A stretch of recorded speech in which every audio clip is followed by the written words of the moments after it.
Assalamualaikum dan salam sejahtera. Selamat kembali ke channel LH Multimedia. Untuk video kita kali ini masih di dalam siri bercakap dengan PowerPoint. Saya akan tunjukkan cara menggunakan transition morph. Mungkin kebanyakan orang nampak transition morph ni tidak. Kalau yang guna Office 365 akan ada function transition morph ni. Mungkin yang version-version lama tak ada lah. Jadi apakah kegunaan transition morph ni? Okey, jadi kita mulakanlah. Macam mana efek transition morph ni? First kali buka PowerPoint. Jadi ni slide pertama. Slide pertama kita akan cuba guna layout kosong lah. Kita start dari kosong.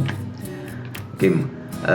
Transition morph ni ada dua jenis lah, yang dia detect objek ataupun teks. Jadi first sekali kita akan buat untuk teks dulu, macam mana kesan morph tu, apakah kegunaannya.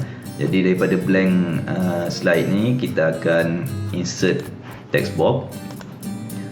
Kita insert text box, kita type lah selamat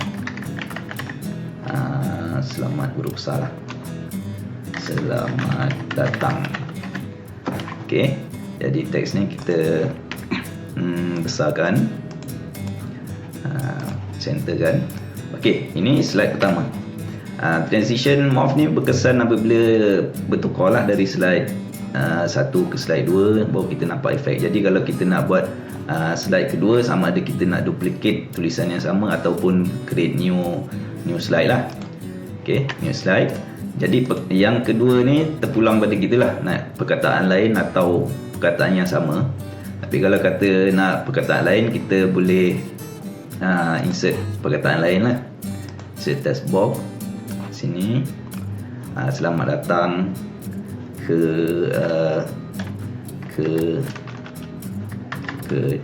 channel LH Multimedia. Okey. Ini tulisan yang kedua, jadi kita besarkan. Terpulanglah nak buat macam mana kan.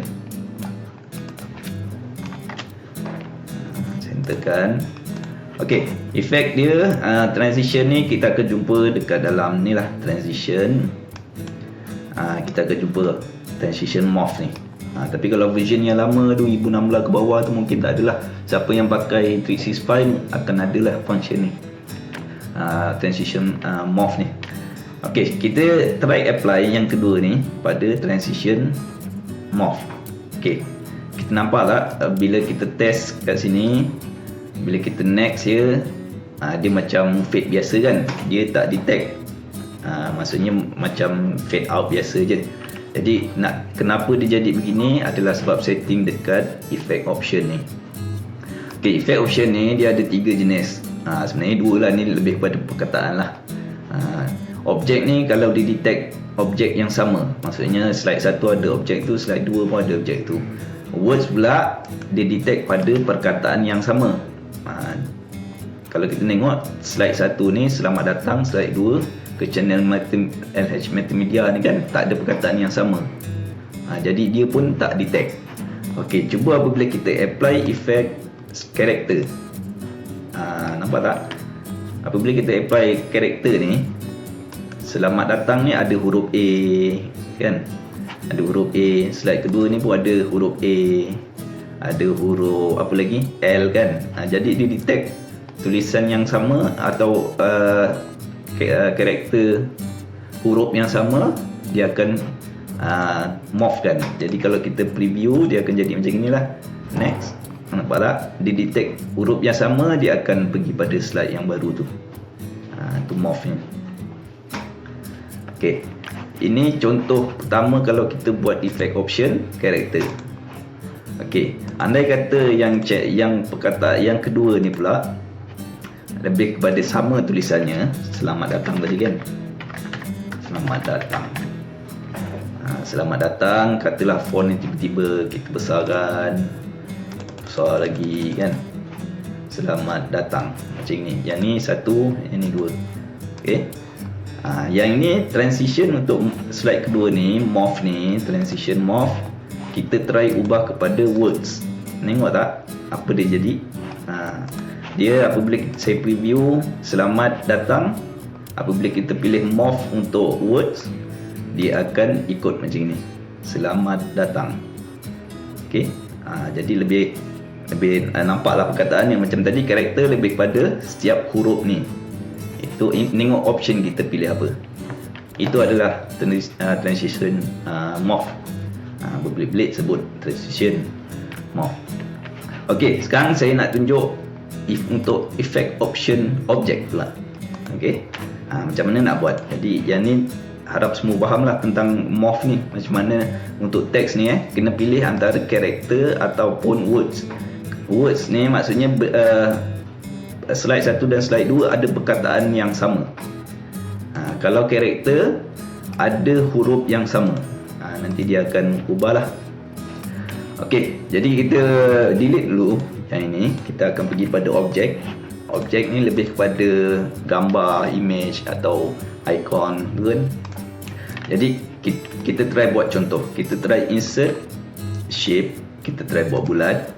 Macam mana nak buat bulat? Kalau macam ni lonjong kan, tekan dekat keyboard tu, tekan shift, dia akan jadi bulat lah.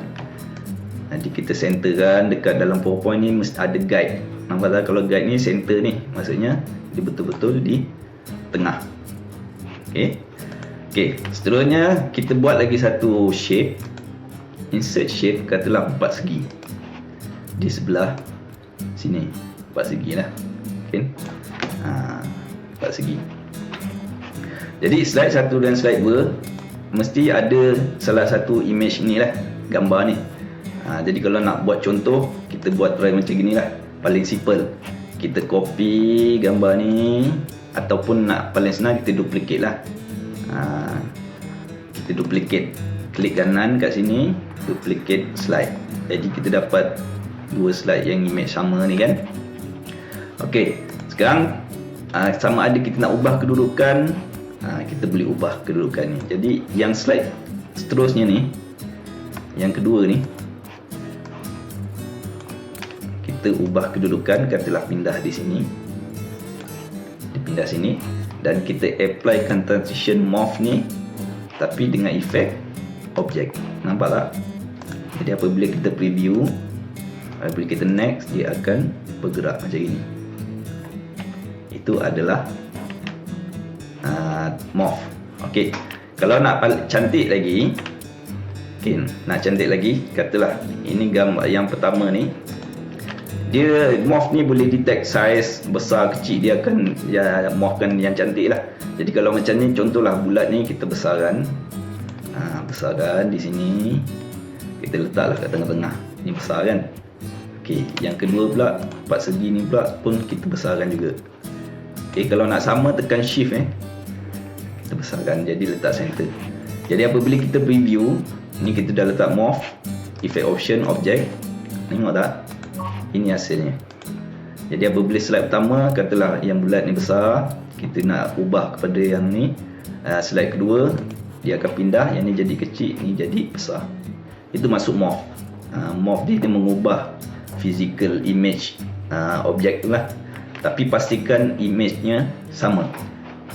Jadi kalau kata yang ini nak ubah warna orange, shape format ni kita ubah pada shape fill, katalah warna orange ni kan. Pastikan yang ini pun orange. Kalau tidak, dia tak akan jumpa. Ini dia, kita next, dia akan detect detect bentuk tapi tak detect warna. Tak detect warna, jadi warna berubah pada inilah. Jadi kalau yang ni nak sama, kena ubah warnanya samalah, baru dia nampak dia berubah gitu. Okey. Itu adalah kaedah menggunakan transition morph. Jadi saya nak tunjuk contoh apa yang boleh digunakan untuk transition morph ni. Memang menarik lah. Saya ada buat satu contoh. Andai kata kita nak buat macam timeline, ini contohnya. Contoh saya buat untuk planet kan. Kita buat macam timeline lah. Kadang-kadang ada orang nak buat timeline tahun 90, tahun 2000, tahun 2010, gitulah kan. Jadi kalau macam ni saya buat untuk planet, Jadi bila planet susunan ni macam gini. Ubah susun. Jadi apabila saya buat slideshow, dia akan jadi macam ginilah. Klik. Nampak tak? Next slide, dia akan detect, dia akan bergerak. Nampak cantik lah macam timeline tu kan. Cuma tulisan tak berubah lah sebab kita detect objek saja. Teks tak ada kan. Sebab morph ni boleh pilih satu je dalam satu masa. Maksudnya sama ada kita nak pilih objek, words atau karakter. Jadi saya pilih untuk objek. Jadi efek ni akan jadi macam ni. Sampailah ujung ni Neptune sampai Pluto. Dan kalau kata kita nak back, kata dekat keyboard kan, kalau present kan, kalau nak patah balik, kalau bila kita klik patah balik dekat keyboard, dia tetap akan ada morph. Jadi cantiklah presentation kalau nak buat macam gini. Okey, rasanya itu saja yang perlu saya tunjukkan untuk video kali ini. Transition morph, transition yang simple tapi menarik kalau kita kreatif untuk menggunakannya. Jadi sebelum itu harap anda semua dapat subscribe ke channel saya, klik notification, like, dan harap sokong channel saya ini. Jadi kita jumpa lagi di video akan datang. Terima kasih. Kalau anda dapat manfaat daripada apa yang saya kongsikan, silalah like dan share video-video saya. Jangan lupa untuk subscribe ke channel saya untuk video-video yang akan datang. Bye-bye.